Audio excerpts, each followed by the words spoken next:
Hello, my name is Jerry, and this is a video on how to make these delicious crackers. Actually, I think they're probably more like chips than crackers. They have a nice, almost wafer-like texture. They're light, but they're strong enough for a dip. I've never had dehydrators before, but I understand that the Excalibur is the Cadillac of dehydrators, and so I got the cheapest Cadillac I could find, and this was a 5-tray dehydrator, and this is one of the trays from it. I've measured everything in the recipe. I put it together so that one batch is the right amount to fill up one tray. Now, for the batches, what I do to make up one batch, I have these.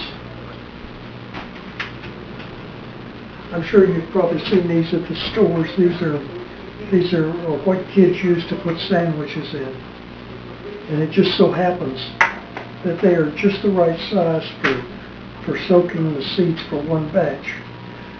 What we do is I have a half cup measuring, and so what I do in each one of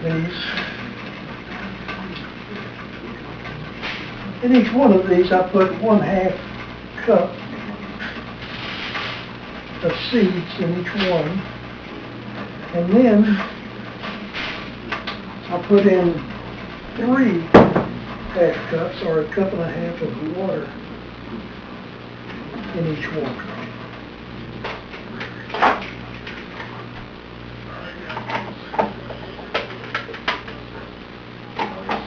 Put the lids on each one of them. Then I just stack them up. I just stack them up and then let them sit overnight. I have a Ninja food processor that I use, a blender, mixer, whatever you want to call it.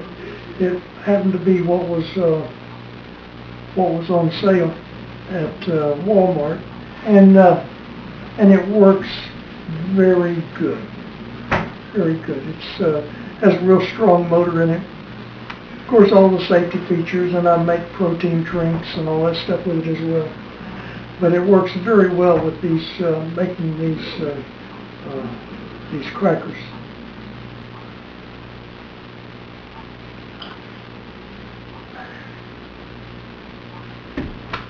Well, good morning. I think our flaxseeds have soaked enough.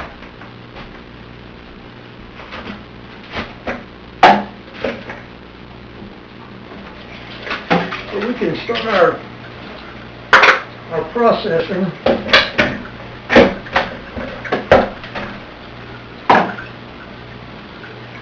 Here's these individual brushes, one batch of them.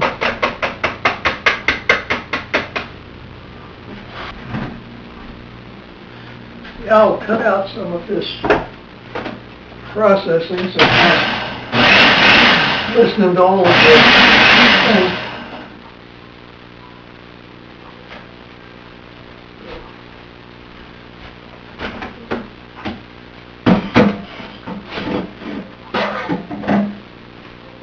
I don't know if you can see this, but it's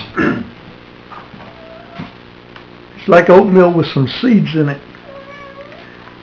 I imagine probably about 3/4 of the seeds are broken up.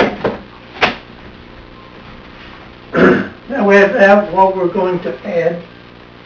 First, I'm going to take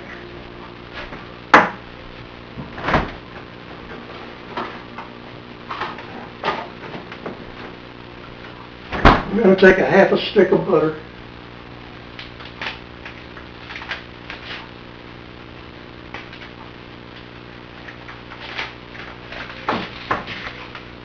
break it up a little bit.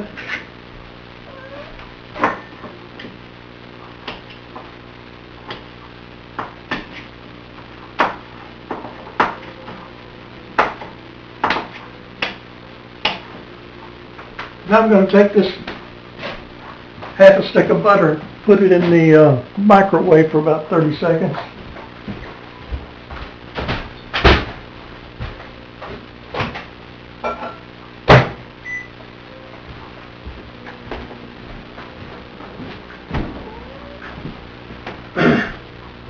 Okay, I'm going to add to this.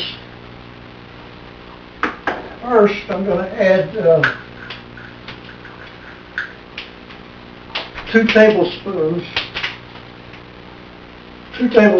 of flaxseed flour or flaxseed meal. I usually have a coffee grinder. You can get a coffee, one of those Hamilton Beach $10 coffee grinders, and I usually grind up enough flaxseed flour to use for wraps or maybe coating on the fried chicken or something.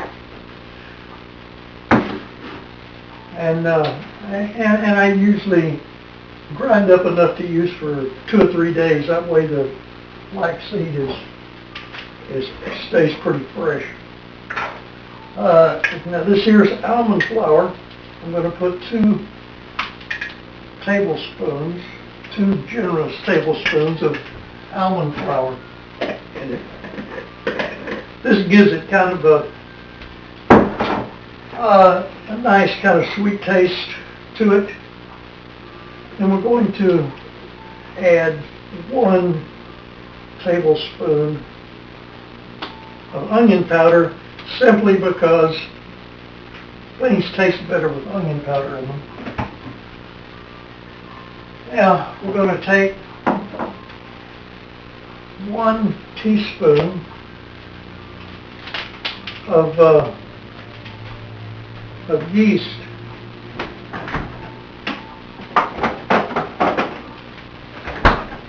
One teaspoon of yeast.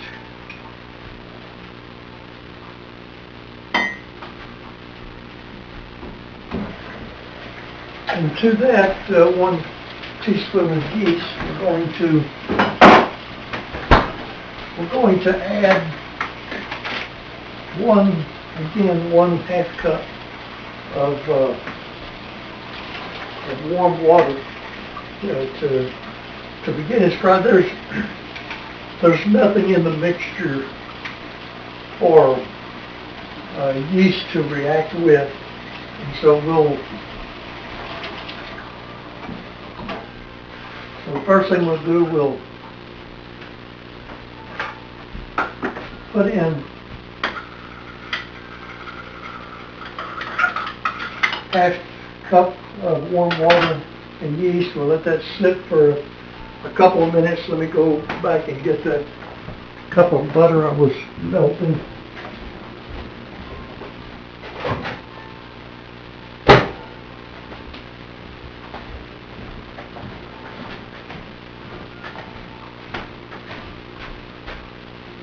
I say there's a lot of things that make these chips or crackers so good is the process. Now, if you want a buttery, creamy taste to the crackers, instead of putting almond flour, you can substitute whey protein. That way it will give it a little more creamier, buttery flavor to it. Just like if you're not going to use it for a dip or anything and you want a soft chip, I don't mean a soggy chip, but one that's flaky and a little bit lighter, instead of putting 2 tablespoons of flaxseed flour, you can just put 1. That way it comes out a little bit, they come out just a little bit lighter, but like I say, they're not, they won't be strong enough to use in a stiff dip.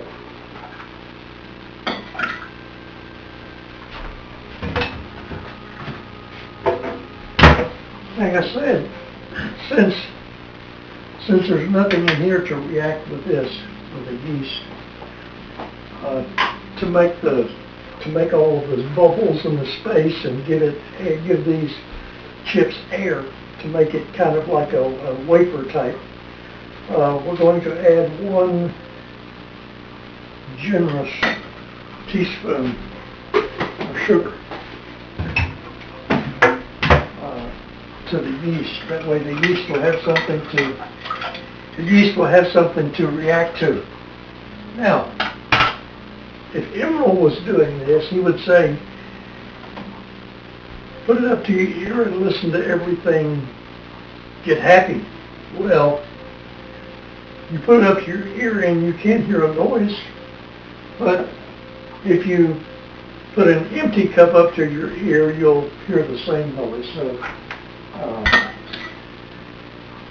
getting happy is not necessarily what you're hearing. Okay, so now what we're going to do, we're just going to put in the yeast mixture and the butter.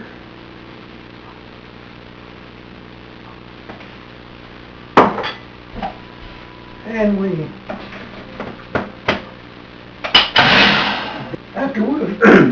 after we blend, they're well blended,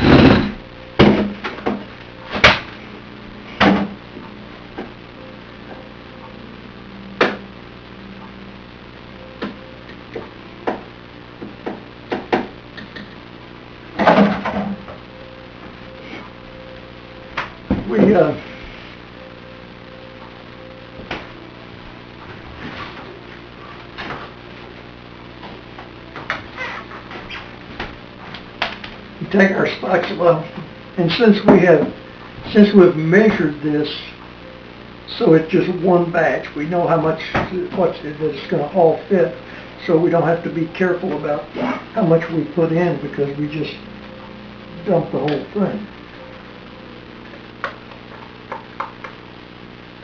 And it kind of looks like oatmeal. Like if you were into eating grains and stuff, this would probably be a very good process to make oatmeal cookies or whatever, because one thing about it, doing it this way, you don't have to worry about them getting burned. Now you may think it takes a long time to make these things, but the thing is that if you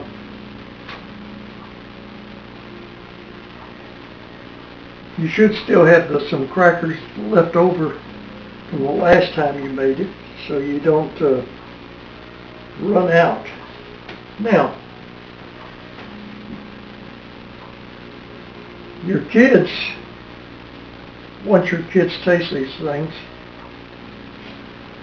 they may want you to experiment with them, but now I've already experimented with lots of things. And they're not any, to me, they're not any good chocolate flavored. Chocolate flavor is just not good for the chip.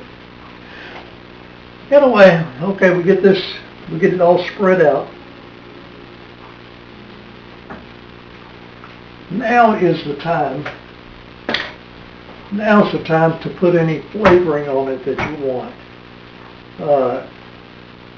Like I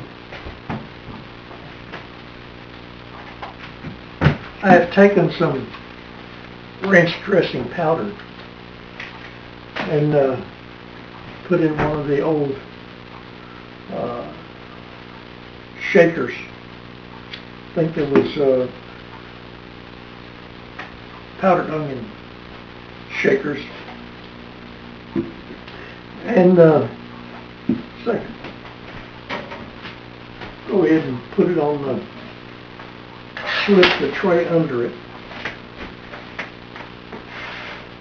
And sprinkle this, you sprinkle the powder high. They say when it's, to sprinkle it even, you got to hold it up high.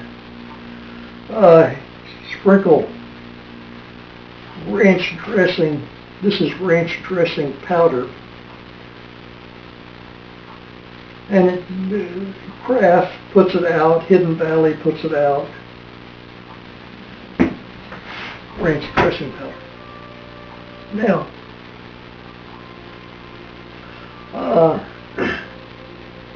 you don't want to put the ranch dressing powder in the mixture, because whatever you put in the mixture, most of it is going to get lost.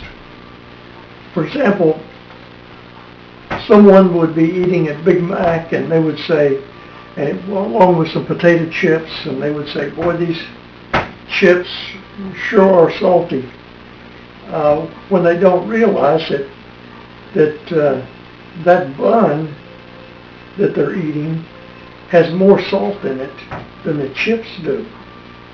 It's just that the chips, they have the salt on the surface, and as soon as your tongue hits the surface of the chip, it starts tasting salt. In the same way with this here. If you put this much ranch dressing in with the mix, you'll just barely taste it. But when you put it like this, you'll taste it a lot. And so just you don't have to, not only ranch dressing, but Italian dressing. If you have a good Italian powder dressing. Now, when you put this on, when you put the powder on, before you put it in the dehydrator, I'll put the camera in where the dehydrator is. If you put it, before you put it in the dehydrator, you need to spritz it with some water, because right now it's powder, and when you put it in a powder, you'll take it out of powder, and it won't be, and it'll be real messy. Okay, this is ready to go in the dehydrator.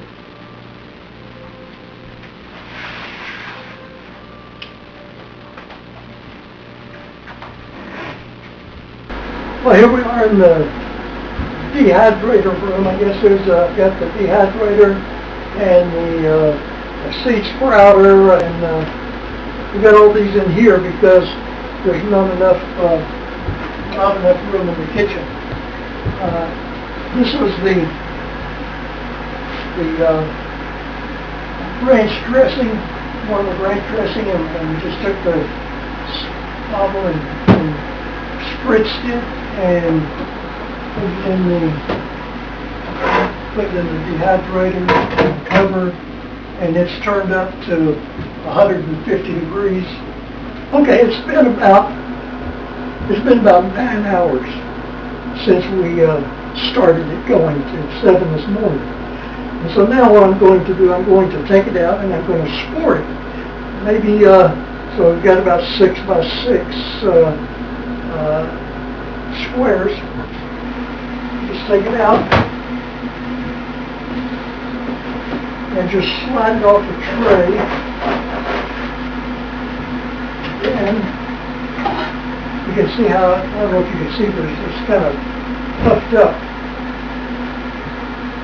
And all I'm doing is just scoring it like that. Actually, I'm cutting it all the way through, and at the same time I'm pushing a little bit of the air out of it, so that we don't have these giant bubbles in making the layers.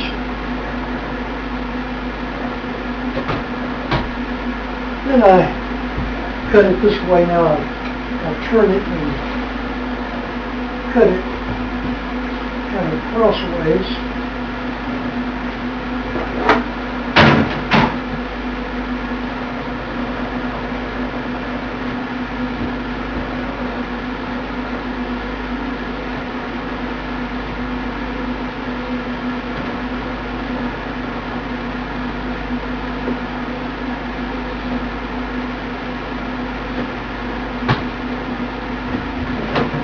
Just put it back back on the tray. Put it back in.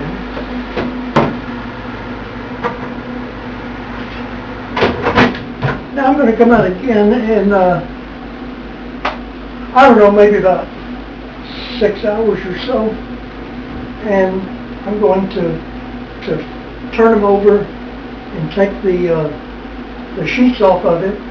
That way, you know, they'll be finished.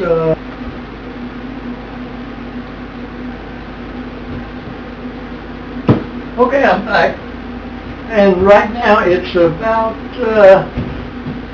11:30 at night. So it's been about 6 hours since the last time I've done anything in here. And so what I'm going to do now is I'm going to take them back out. And I may mark them again to just to make sure they're separated. So I don't want to, so that they'll excuse me, maintain a shape. I'm going to go just rescore them. That'll separate them. In fact, they're already separated. You can see, since I scored them, they've just separated all the way. Just a few small places.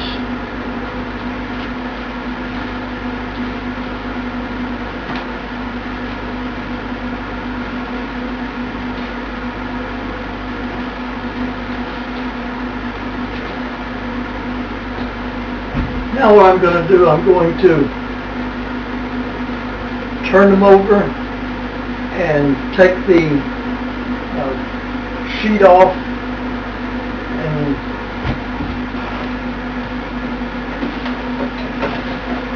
take an empty tray and put it over them like this. And you turn the whole thing over. Take this tray off. And then you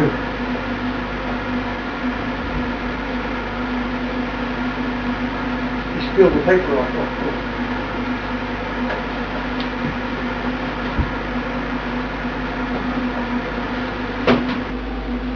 And so I'll see you in the morning.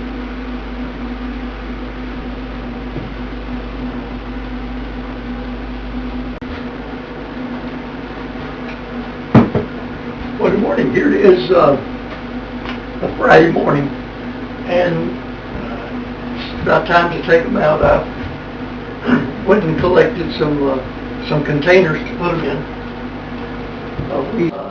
So